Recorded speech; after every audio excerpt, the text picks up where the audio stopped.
Hello, everyone. Thank you for joining us today on our webinar, The Right Tools for the Job, Your Cybersecurity Toolbox. You can ask questions at any time during this webinar by posting them into the chat box in your meeting panel. I will be answering the questions at the end of the presentation. My name is Ihab Sami. I'm the VP of Product and Marketing at Plurilock, and we provide solutions that protect your workplace against identity threats.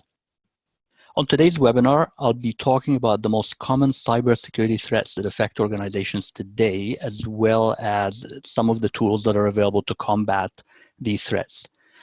By no means am I going to go over everything out there, whether threats or tools, but I will be focusing on some of the more relevant and destructive ones that we commonly see in the marketplace, as well, of course, as the most comprehensive set of tools that can give you the most bang for your buck.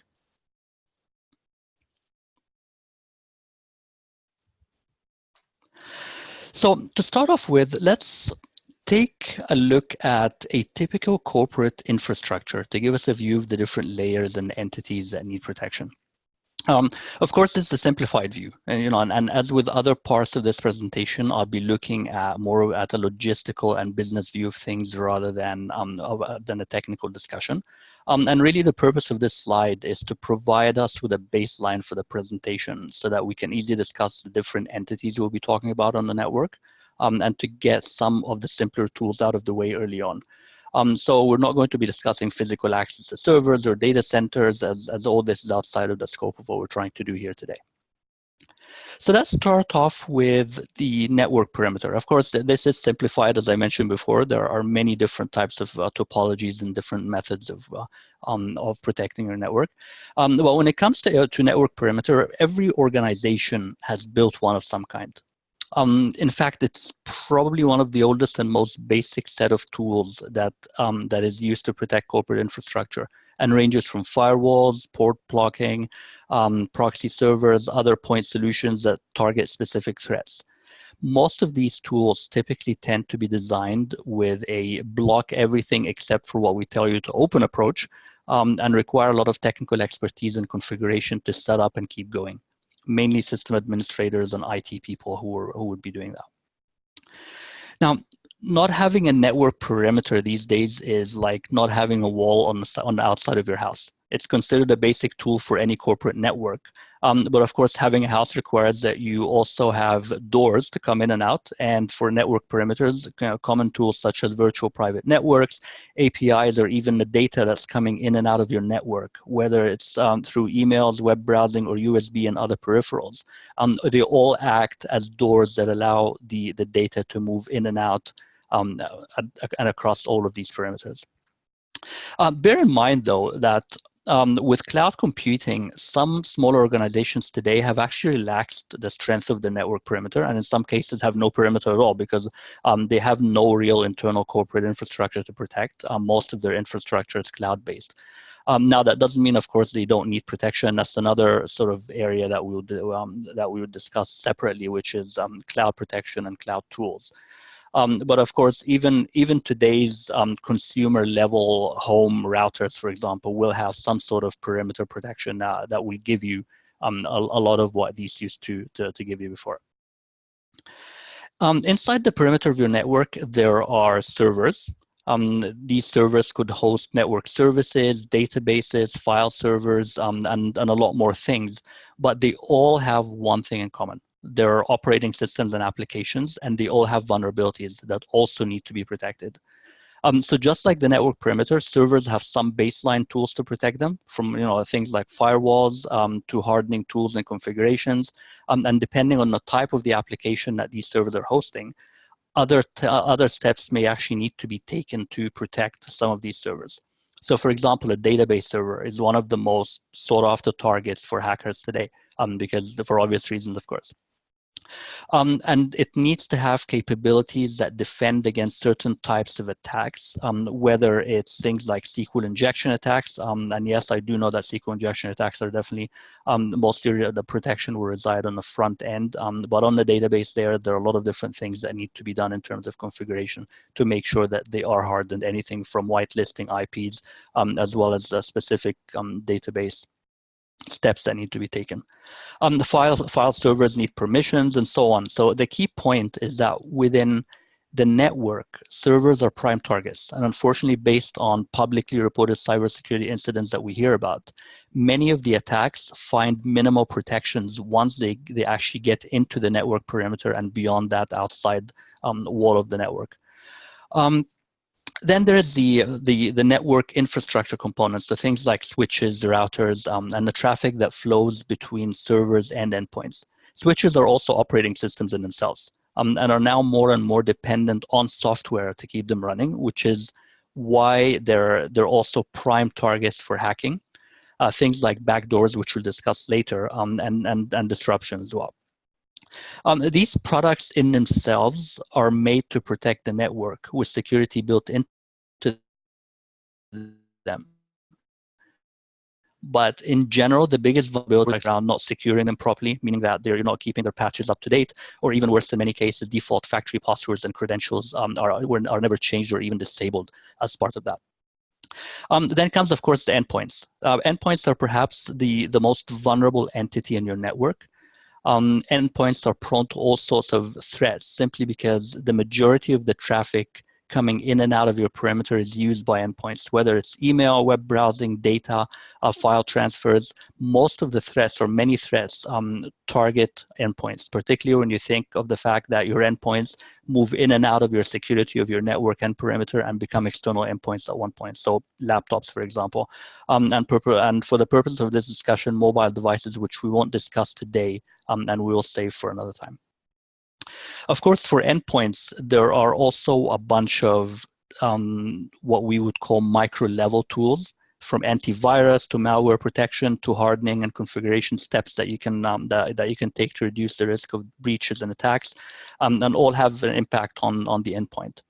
Interesting enough, though, the main reason endpoints are the most vulnerable entities on your network is that they're directly connected to end users, the absolute most vulnerable entity on your corporate infrastructure. The end user is what I'm talking about. So as we'll see, because of the nature of us humans, we're a large target of many cyber threats today, and we will be the major focus of the webinar today. Now, all these tools mentioned just in the last few minutes, as I mentioned, have all been micro-level tools, protecting one specific entity or one specific area. And really, a lot of them have no macro view of the entire network, which is where our discussion today will revolve. But in order to do that, we also have to start talking a little bit about some of the most common threats that are here today.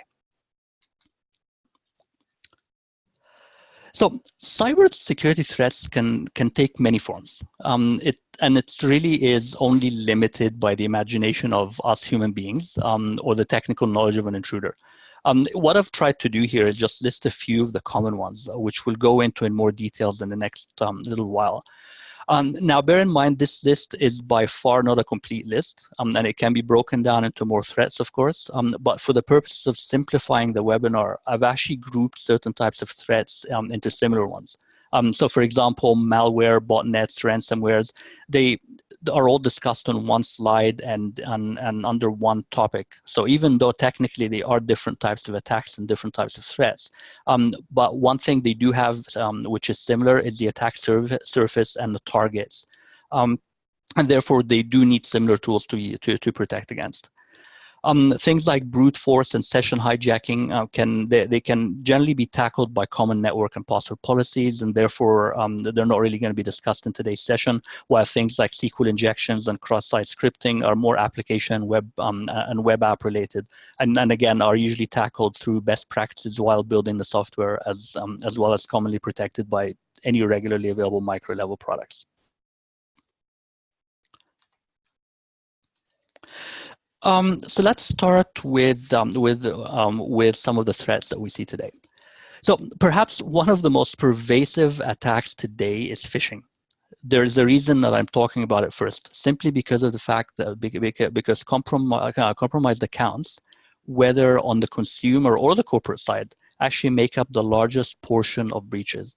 In fact, anyone who's familiar with the kill chain method of attack is going to know that it all starts with a compromised account. And there are a lot of examples of major breaches and attacks that have taken place because of compromised accounts. And these are just a few that are listed here. Phishing it actually has had many names with different variations, and really depends on who the target is, but they all have one common objective, and that is to get access to user credentials or personal information from consumers. And in more sophisticated schemes, a corporate user account is usually compromised and used to further investigate and compromise other internal entities within organizations. Phishing is normally done by targeting users, mostly through fake emails that make the user believe that they're clicking and logging into a legitimate website or a legitimate page somewhere or application somewhere. We've all received these emails, and most of us or all of us actually shrug and wonder who still falls for these things anymore. But you'll be surprised. Even the best of us, when we get an email from our boss at a busy time requiring some urgent information, we can fall victim to it. Which is why it is the most successful attack method today and provides attackers a very safe and a quick means to access resources. And it actually is interesting that if you look at the stats on the right, where phishing campaigns are generally very, very effective in getting what they want. Now, by far the biggest protection against phishing is user training. Many organizations ensure that their users are aware of what phishing is and how it works. And some actually go as far as sending out harmless fake phishing emails to educate their employees on what happens when they fall victim to it. There are other tools, for example, so you can use email filtering tools that identify spam and phishing through URLs, attachments, as well as general risk scores. But these don't catch everything, especially newer attacks, since they're primarily signature and known hacker based, and not really, they don't respond as well to newer types of threats. Another protective tool that can be used is multi-factor authentication, which is a pretty useful tool in protecting against the different types of threats, simply because it mainly involves securing the user. Again, it's one of the weakest points on the network. However, it does come at the cost of user friction, because users constantly get disrupted and have to enter additional information either while doing their work or at the beginning of a session, for example. Another protection mechanism that can be used for phishing is to use behavioral tools that identify when users are behaving abnormally. So although these tools won't prevent the user from clicking on a malicious link and revealing whatever information they've given away, it does help detect when a user account has actually been compromised and is being used in a different way. And this could be part of user behavior analytics solutions. So we'll talk more about UBA, or user behavior solutions, in this webinar as we go along. Now, once an attacker has actually compromised a network, or has compromised credentials, and has access to the corporate infrastructure, what they then do is quietly move around the network and start trying to find further weak spots and more powerful accounts and entities that increase their access. In some cases, if they're lucky and the compromised account has access to what the attacker is actually after, is looking for, then the attack's done, really. But in most cases, the compromised accounts doesn't have access to everything that the attacker needs. And in some cases, even if they do, the attacker may decide to investigate further because they're getting lucky. This is when they start to look around the network, look for entities to hack, accounts to spoof, weaknesses to leverage, as well as any additional privileges that they can elevate their status. And of course, in a badly monitored network, they can be in there for months before being noticed, if ever, and generally will use other means to gain access to any access that they need to further their need. Now, because of the broad nature of lateral movement, it's more of an event than a specific threat. And it can actually target anything from endpoints to user accounts to network equipment. But generally, they will gain most success when they find network entities that have not been sufficiently hardened. For example, a switch or a server with a default account and password, which then they can use to further gain access to the resources that they're looking for. And then the same for internal controls, such as accounts having too much access, more than they need, for example. So in order to protect against lateral movement, there a mix of policies, network topologies, as well as different tools can be used. So for example, there's no need for system administrators to always use accounts that have all the privileges for everything. They can use standard accounts for the daily ops, but only when they have access or need access to specific entities through admin accounts do they actually log in or use these admin accounts. Or make sure we follow the least privilege principle where we make sure that users only have access to what they need and no more than that. Otherwise, any compromised attack or any compromised account then becomes very dangerous. Now, from a tools perspective, because of the diverse nature of lateral attacks, everything from a user behavior analytics solution to network monitoring to multi-factor authentication to endpoint detection response systems are useful. And a couple of interesting tools that are used in some organizations are the concept of honeypots or honeypot products. These are network resources that are designed to look like something the attackers might go after, but they really have nothing in them. And essentially, they're designed so that when they're accessed by an attacker, they will trigger alerts to notify the organization. These are good, but what it usually means is that the attackers are already within your borders. They've already infiltrated your network and are looking around. Another interesting concept is the whole concept of adaptive authentication, and you're going to start hearing more and more of that in the industry. And really what it is, it's an evolution of multi-factor authentication intended to reduce the friction that we talked about a few minutes ago. And that is, but it does that by only asking the user for additional authentication or multi-factor authentication if the user is accessing certain sensitive entities, for example, or some flag has been raised that sounds suspicious to require the user to be authenticated again. And this is becoming popular, especially with newer tools and alternative authentication methods such as behavioral biometrics, which we will mention again and we'll talk about in more details in a little bit.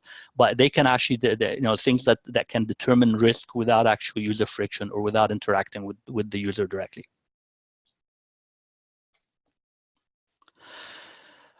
Now, backdoor attacks are probably the most famous type of hacking simply because of the way that it's portrayed in movies and in Hollywood in general, as the preferred method for attackers. Now, while this isn't somewhat true to some extent, that backdoor attacks are only one of many tools that hackers have in their bag, and it's only really effective when the targeted infrastructure is not properly kept up to date or managed.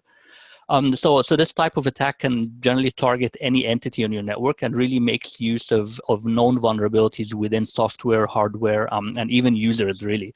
And it's really successful only because of poor cybersecurity protocols within organizations. You may say, well, what about backdoors that are not known? Well, we'll talk about these in a few minutes. They're actually called zero-day vulnerabilities, and we will mention them in a few minutes. But the majority of attacks are because of a lack of proper maintenance and oversight. It could also happen because of unintended backdoors left by a software vendor, for example, a website published in debug mode, or some other services or APIs that are not properly secured by the vendor. And there also have been cases, of course, where backdoors were left open or introduced on purpose. But that's generally been done by sophisticated high-level state actors, and in some cases has been exposed at the time. Of course, it doesn't mean there still aren't more out there. So really the protection against this type of threat is to ensure that the latest patches and updates are always implemented, to disable things like default system accounts, to perform regular testing on your infrastructure, as well as tools such as networking, network activity monitoring, firewalls, endpoint detection response solutions for endpoints, as well as general behavior analysis can also be used for this.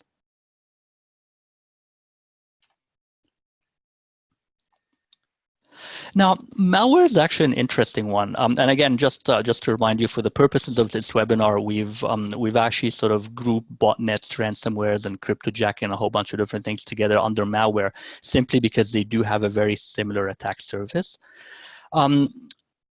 So Because it takes different forms, it is actually one of the oldest types of cybersecurity threats. It started off with a virus on your endpoint back in the 90s or early 2000s. Initially, it was just to cause havoc and bragging rights among hackers, and then eventually evolved to become to become more focused on adware and making more advertising and making more money based on that. And that's when they started realizing they can make money. Then it went from there all the way onto starting to steal personal information, to enslave endpoints for DDoS attacks, which we'll talk about later, as well as to it got to a point where in 2017 the ransomware epidemic started. So we've all heard about ransomware, where your computer is locked and your files are encrypted, and you only have to pay bitcoins or some kind of cryptocurrency online to the hacker in order for them to open that up for you. And that's where hackers actually started making real money out of spreading malware. And now, of course, the latest trend that's been seen over the last 6 to 8 months is that ransomware is actually on the decline. And malware is actually starting to use endpoints to mine cryptocurrency because it's becoming a very profitable, anonymous, and low-risk venture that has huge returns, and it uses tools and infrastructure that are already commoditized on the dark web. So it's very easily available to a lot of hackers, a lot of people who want to abuse this. One of the most successful malware incidents was actually in Bangladesh, where hackers managed to steal about $81 million that started with a malware that infected a bank's computers. In fact, there was actually one of these, another one of these actually just a few days ago in India, that also used malware to infect the bank's SWIFT system. And they managed to gain access to a bunch of bank information. And I think in a few days they managed to withdraw about just under $14 million from different ATMs around the world. So the weakest link in all of this, again, is the user. Most malware infects endpoints because users somehow introduce that malware. And of course, once it's been introduced into a network, a lot of the time it will spread to other unsecured endpoints. And so, of course, there are some policies that would protect against them. So it stands that the biggest protection is still user education and security protocols that help prevent the infection from starting in the first place, as well as spreading once it does start, and to help isolate any kind of malware that infects your infrastructure. But endpoint detection and response systems, EDR, of which antivirus is a type of EDR, are usually a good protection against known malware, which are mostly signature or file-based, meaning that they behave in a certain way or are based on a certain executable that can give their presence away. But most modern types of malware have actually evolved beyond that. And they've become fileless malware, so that and this is where behavioral monitoring solutions are becoming more and more important in order to counter that kind of threat.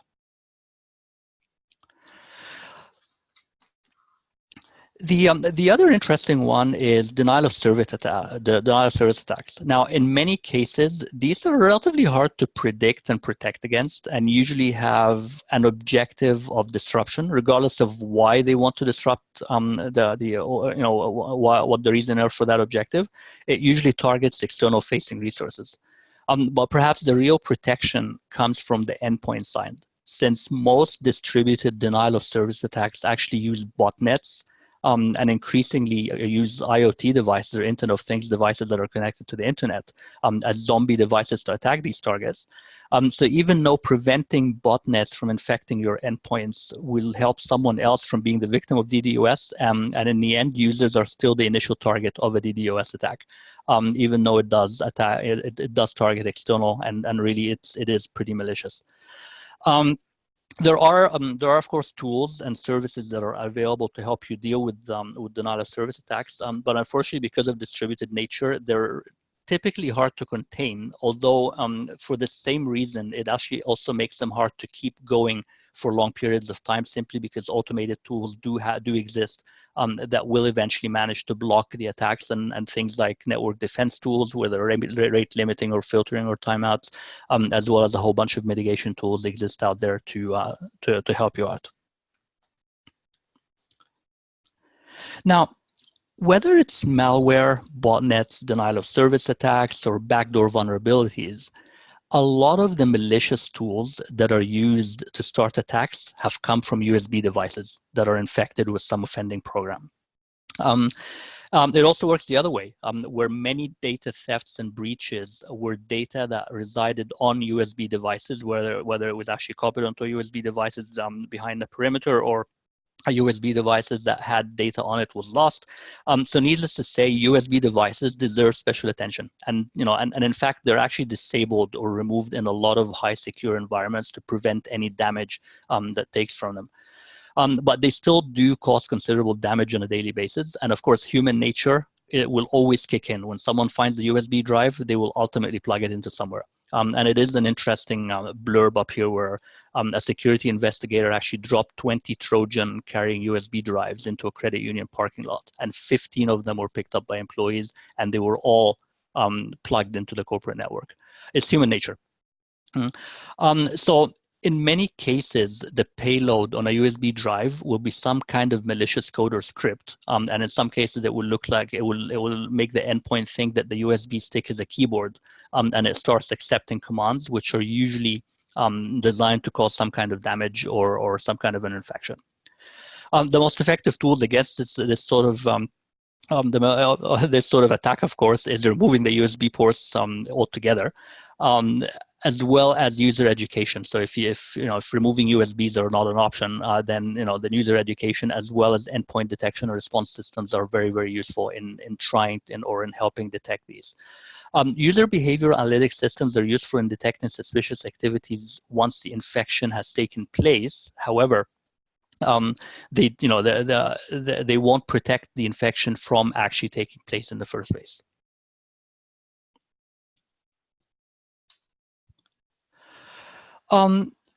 As more of the threats are detected and more tools are actually built to counter these threats, attackers are starting to find that the most effective means of compromising a network is by taking over an account. By stealing, of course, that account and possibly using social engineering or any other means, whether phishing or other means to get these credentials.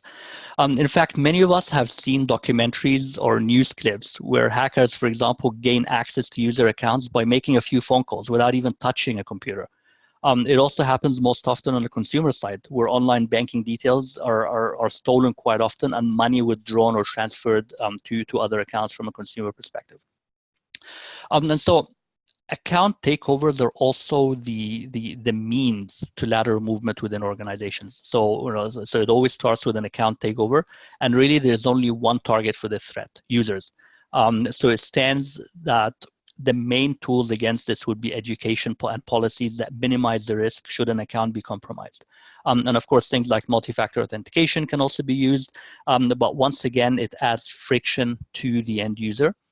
Behavioral biometrics, on the other hand, are emerging as an effective way to identify users are not who they say they are, and we'll talk about these more in a few minutes.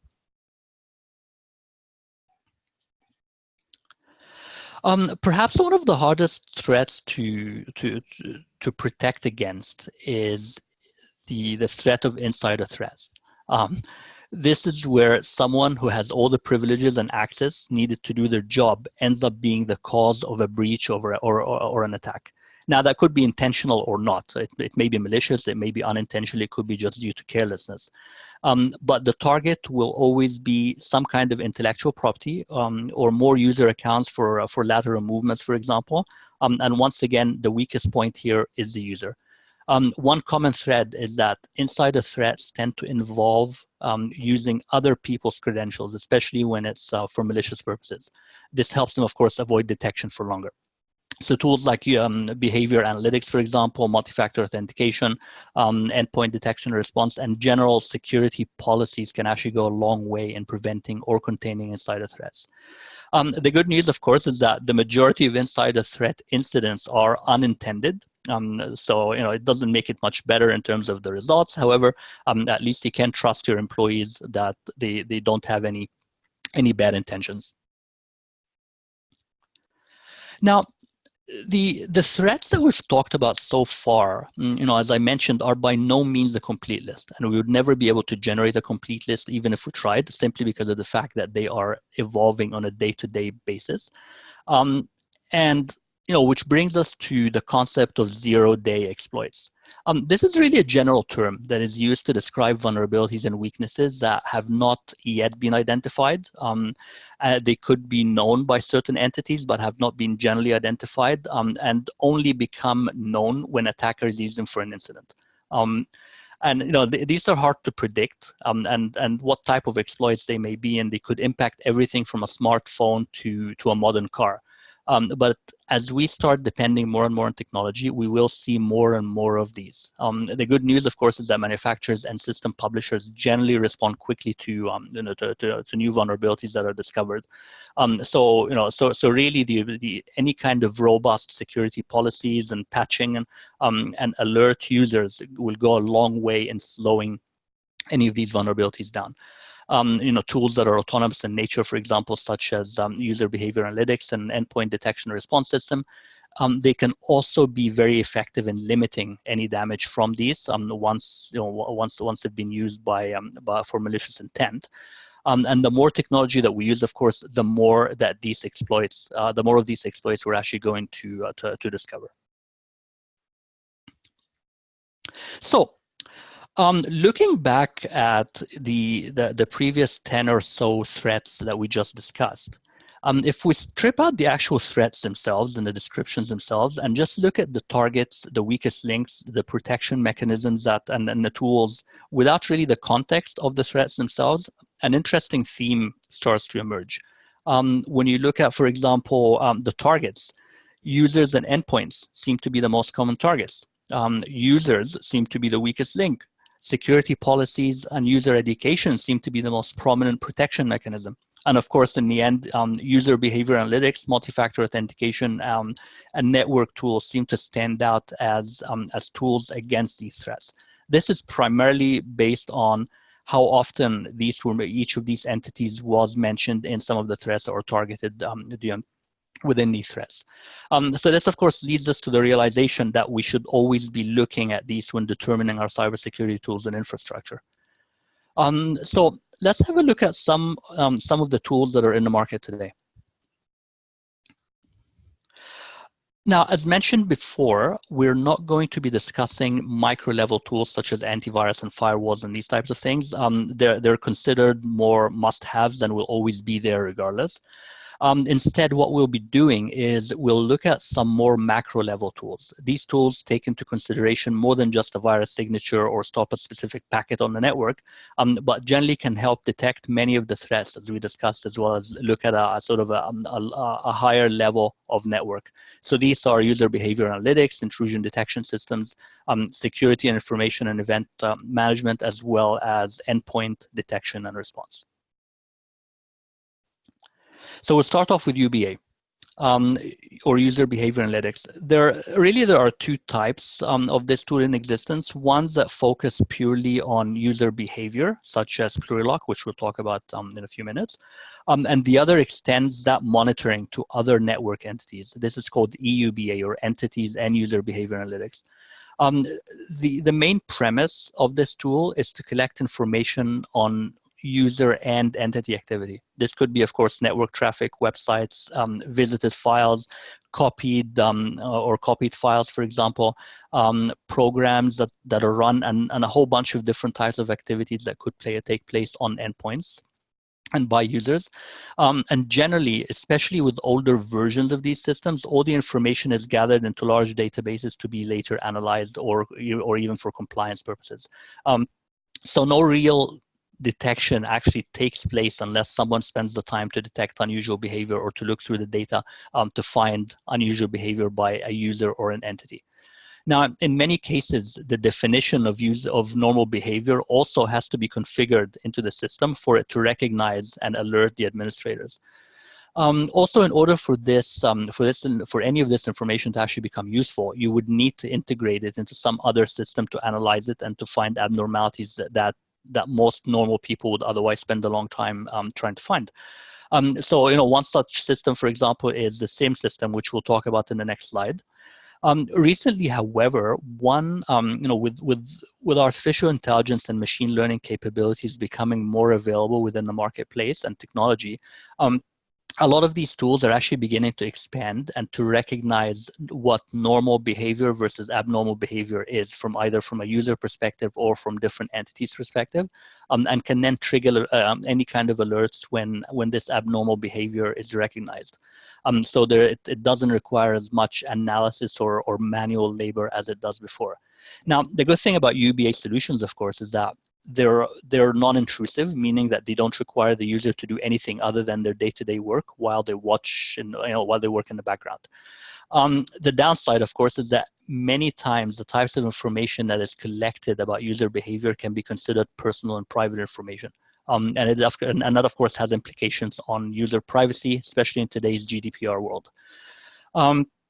And in general, these systems don't respond to the threats either. They leave that response to the administrator or by integration to some kind of external systems that will do that response for them, whether integrating to Active Directory or other types of systems that may perhaps take action to control what's going on the network. Now, this is where the security information and event management, or the SIEM systems, come in. The whole purpose of SIEMs is to provide reports on security-related incidents and events, such as successful and failed logins, malware activities, and any other possible malicious activities, and send alerts if analysis shows that an activity runs against predetermined rule sets, which could indicate that a potential security issue has arisen. SIEMs are also very useful in ensuring and tracking compliance by keeping track of the logs and any kind of network activity that takes place. So in essence, regardless of your network infrastructure, SIEMs are a tool that every corporation should use simply because they're a great repository and analysis tool for all the security systems, and pulls information from other systems to get useful analysis and response from that. On the downside, though, SIEMs are really analytics products, and much of their usefulness requires that rules be configured to initiate any alerts or types of actions in other systems in order to take action and perform any kind of actual protection rather than just detection.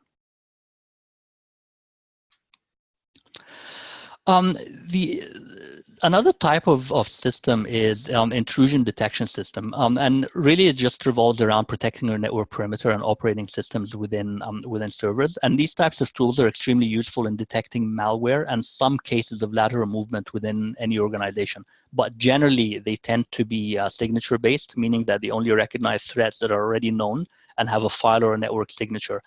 They also tend to only alert the administrators and not really take much action. Now, although much of the legacy IDS systems require a lot of configuration to determine what is a threat, again, some of the newer generations of these products are starting to use machine learning to identify any kind of abnormal behavior without too much need for configuration.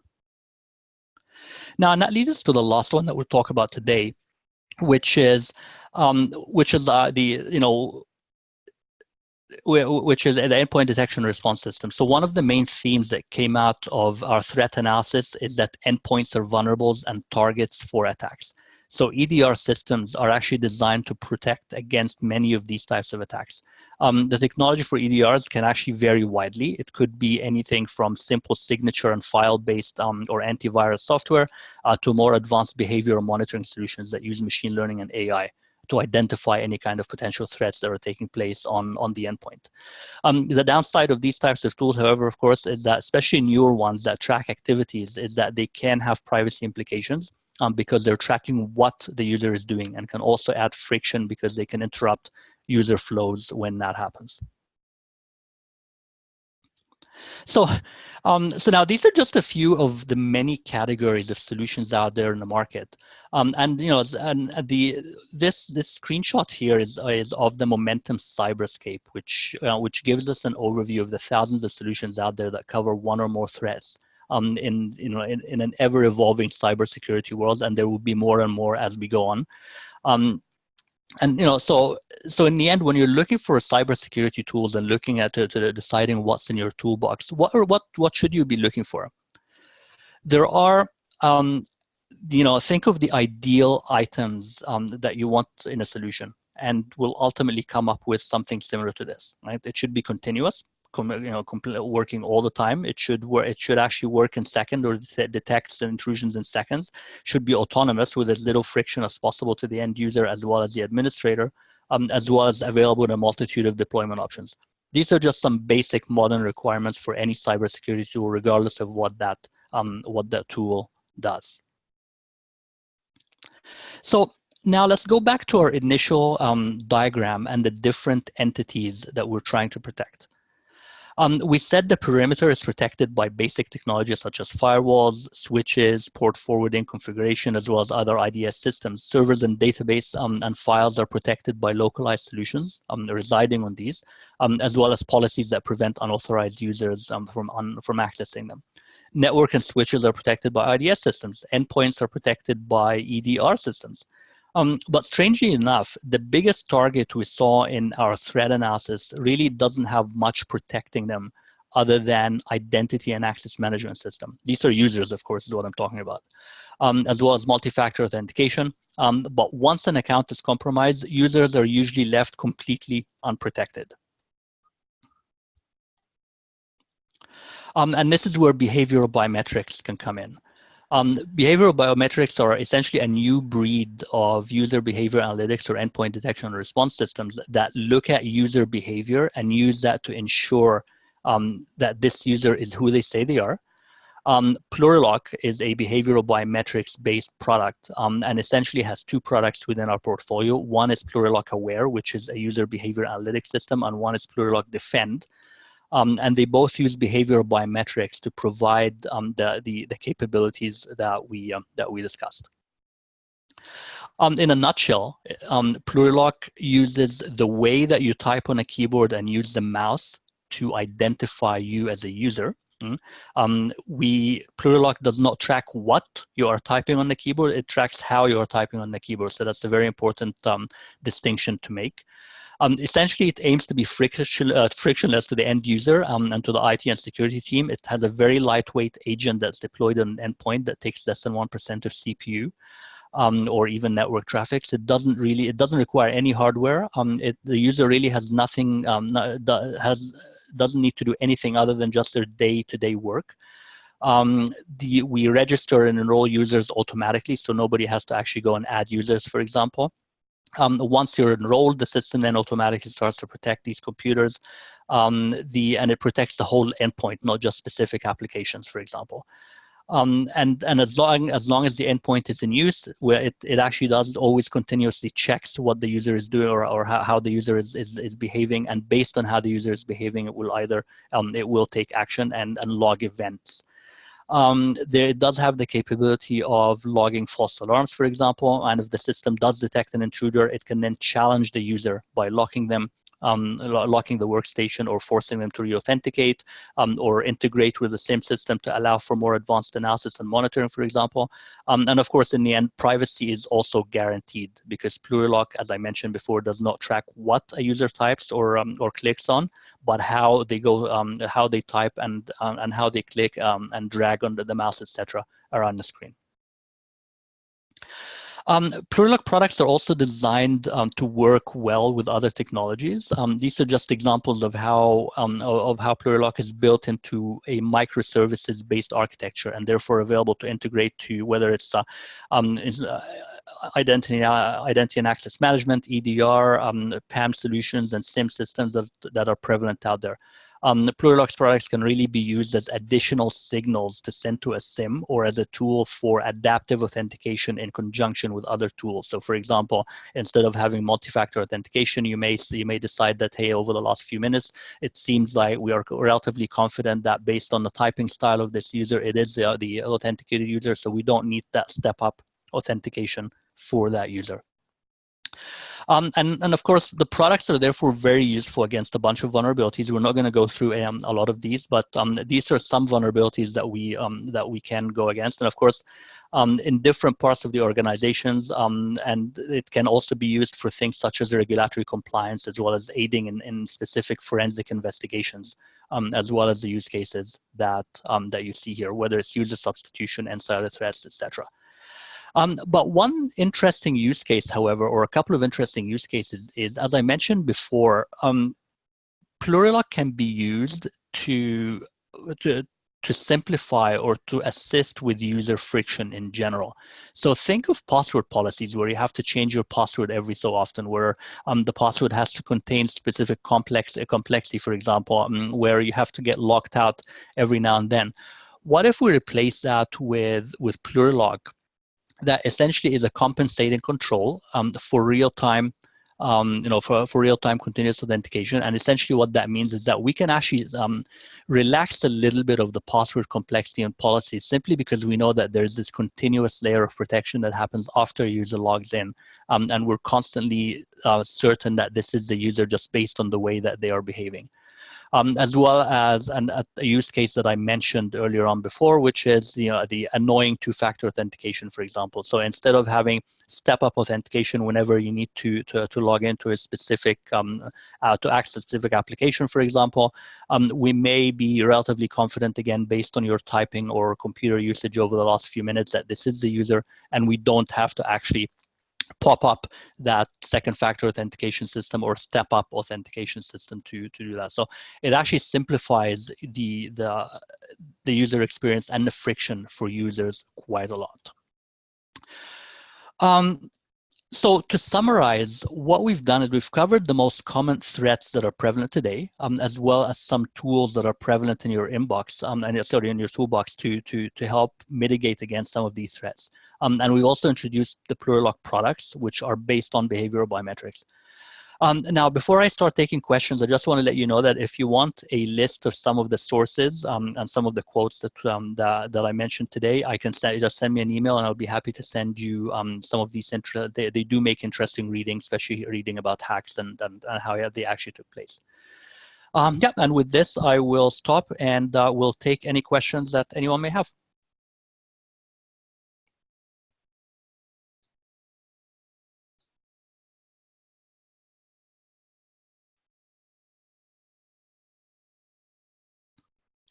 I see one question that has come to me through the private chat. It says, you mentioned that AI is starting to change the way some of these tools work. Can you elaborate on that a little? Sure. So essentially, artificial intelligence is having a large impact on the fact that in order to have a good view of what's happening on your network infrastructure, you typically need to you typically need to have to get a lot of signals and a lot of data coming through. And the more data and the more signals you have, the harder it becomes for us as humans to detect any kind of issues or malware that could be taking place, or any kind of intrusions that could be taking place. And so therefore, artificial intelligence has actually changed the game in that instead of now putting the onus on the IT administrator to forecast what kind of threats may come, or what seems to be abnormal, AI is actually now recognizing what is abnormal, because based on all the data that it has, it actually now can recognize that the abnormal behavior and can flag this abnormal behavior, and so therefore reducing the amount of work that's on the IT administrator. And that and that has implications on almost every single product that we talked about today, or every single tool that we talked about today, whether that is an antivirus software or an IDS or an EDR system. Like everything that we talked today, as they start using more and more artificial intelligence and machine learning, they become a lot smarter and a lot less intrusive, as well as less require less intervention by the IT administrator.